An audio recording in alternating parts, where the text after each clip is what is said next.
In a new and revealing interview, you got to see this thing. Hillary Clinton speaking candidly to MSNBC political analyst and host Hugh Hewitt, saying President Obama's record made it hard for her to run as a, quote, agent of change. Listen. I think it is fair to say that it was hard to break through. Maybe some of that is on my shoulders, and perhaps some because of the campaign as well.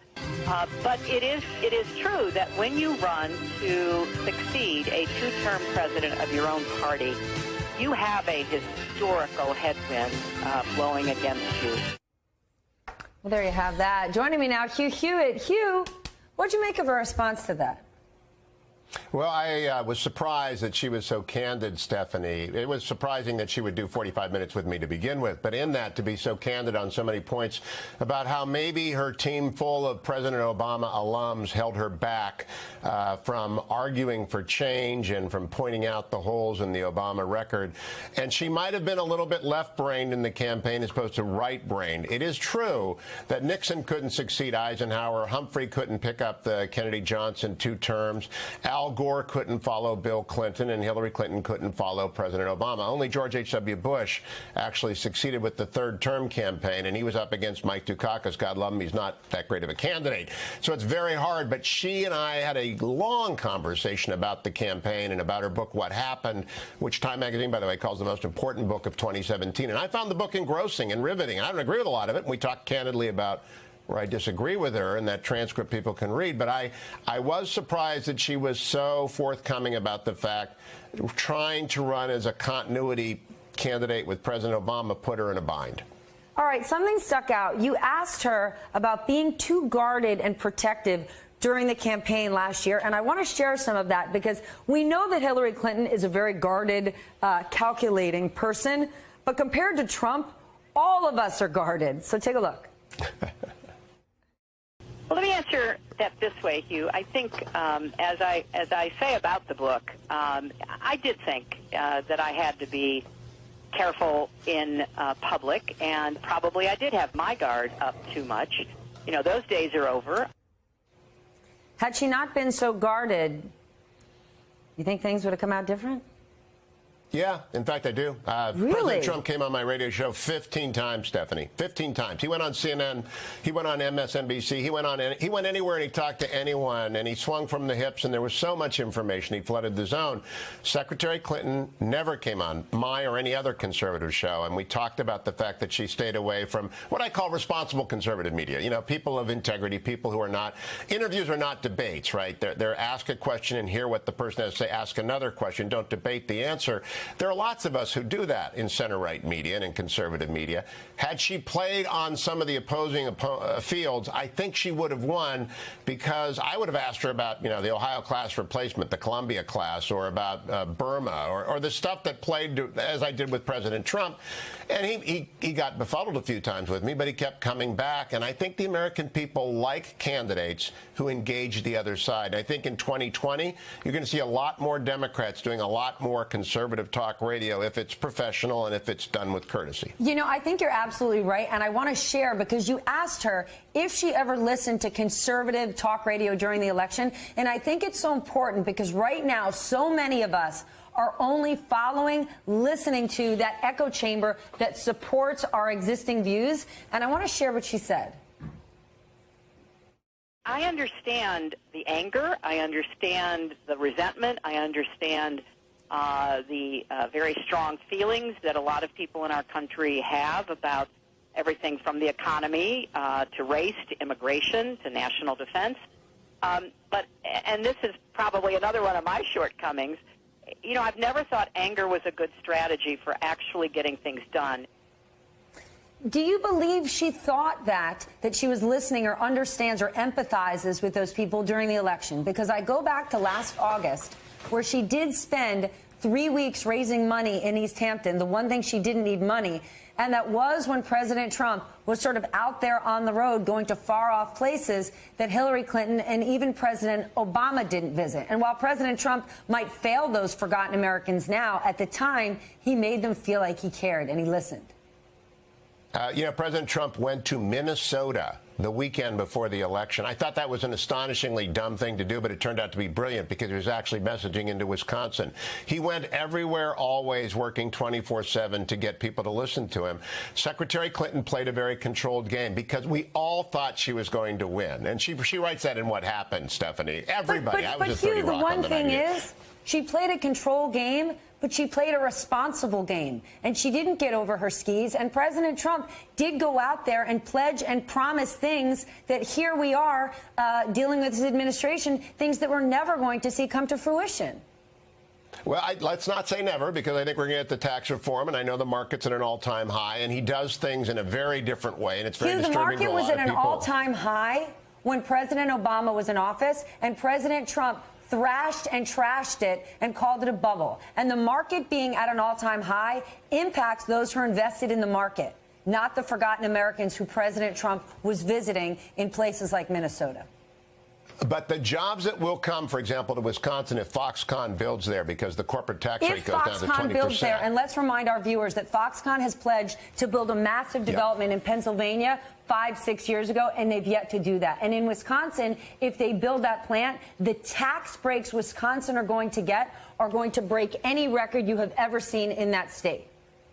I agree, but they're only going to build it there if we get the corporate rate down to 20% in this tax bill that we debate next week. My point being, though, that President Trump never stopped working. As you pointed out, Secretary Clinton took 3 weeks off. If she had been dialing into radio shows like mine, look, the margin was very small. It's like 70,000 votes in this election, right? They could have switched the 4 states. I think she may have persuaded some people like she did today. A lot of my conservative radio talk show host audience very impressed with her today, answering questions about Benghazi, about her server. They're put respectfully but directly to her by a member of the loyal opposition to her party. That's what we need in the country, Stephanie. We need people, old school, who sit down and talk to each other and actually listen to the other side and then answer their questions as opposed to talking points. I'm with you. We need straight talk, but we also need promises that get delivered upon. Hey there, I'm Chris Hayes from MSNBC. Thanks for watching MSNBC on YouTube. If you want to keep up to date with the videos we're putting out, you can click subscribe just below me or click over on this list to see lots of other great videos. Situation now has much more to do with Russia than anything else. Let me go back. We'll come back to those damn emails. It's an amazing chapter, by the way, Secretary Clinton. And I want to get into it. But first, I want to talk to you about journalism for a moment. Page 59 to 60, Getting Started, a chapter about April 2015. You head off in the famous Maumee, Ohio Chipotle Burrito Bowl. You write, I had a stack of memos to read and a long list of calls to make. I had also Googled every NPR station from Westchester to Des Moines, all set for a long drive. So you clearly weren't listening to me on that drive, Madam Secretary. Well, I will from now on, Hugh. Absolutely. But the serious point I have to make is, did you ever listen to Rush or Mark Levin or my Salem colleagues, Prager, Medved, Gallagher, me, to try and figure out what our audience was thinking and talking about? I did in the past. Now, I will not lump you in the same category as some of the others, simply because I have read your blog, I have followed your writing, I have very occasionally found time to listen to you. And I may not agree with you on your observations all the time, but I have always believed that you were a thoughtful person who was trying to present a point of view that could be both justified and defended. So, yes, I understand the anger. I understand the resentment. I understand the very strong feelings that a lot of people in our country have about everything from the economy to race to immigration to national defense. But this is probably another one of my shortcomings, you know, I've never thought anger was a good strategy for actually getting things done. And I know when you served in the Reagan administration, when you served in government, I'm sure that, you were somebody who was trying to figure out what the facts and the evidence was in order to make the best possible decisions. So I'm a little allergic to the kind of bombast and craziness that I sometimes hear from others, because I think it has really undermined our ability to work together across partisan lines. I mean, the things that were said about me, the conspiracies that were promoted about me were just incredibly shocking. I mean, I mentioned them to people, and at first they look shocked, and then they laugh a little, and I said, it's really not that funny, because when somebody says something about you, like, oh, my gosh, you run a child trafficking ring, or some ridiculous accusation, it does tear at the body politic. We can have our differences, and I've always thought you were one of the people who was on that side, like, okay, I have real differences. I'm going to explain what I think, but even having me on your show today demonstrates that, you're somebody who wants to have, a real discussion about the issues that we face. I regret, though, that your staff was very protective during the campaign. If you'd sat down with me, we would have talked about, the nuclear triad and the Columbia-class submarines, and we also have talked about Burma and the Rohingya and all sorts of things, but they kept you away from, the thoughtful people on the right, and they are legion. They sealed you off from it. And moreover, you write in what happened that you tend to treat journalists with caution. I often feel they focus too much on the wrongdoing. But, Madam Secretary, when the first New York Times story came out about The Server by Michael Schmidt and Matt Apuzzo, your team, according to Eric Wemple of The Washington Post, came to beatdowns with clubs.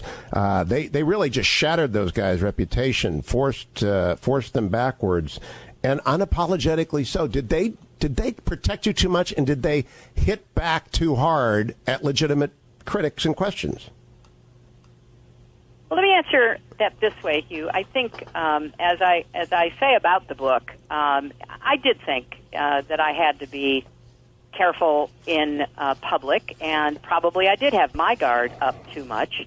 Those days are over. I am trying to be as candid and open as I can be, because I think there's a lot at stake, and if my voice can help us get our country back on track, where we begin to have reason-based discussions about our differences again, and try to chart a path forward that actually makes sense and can be supported by facts, I want to be part of that debate.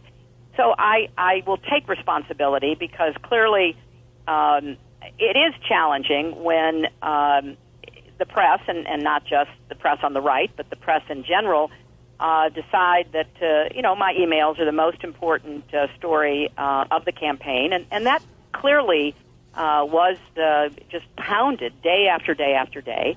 And, I take responsibility for the mistake I made, but it was a pretty overblown scandal as far as scandals go.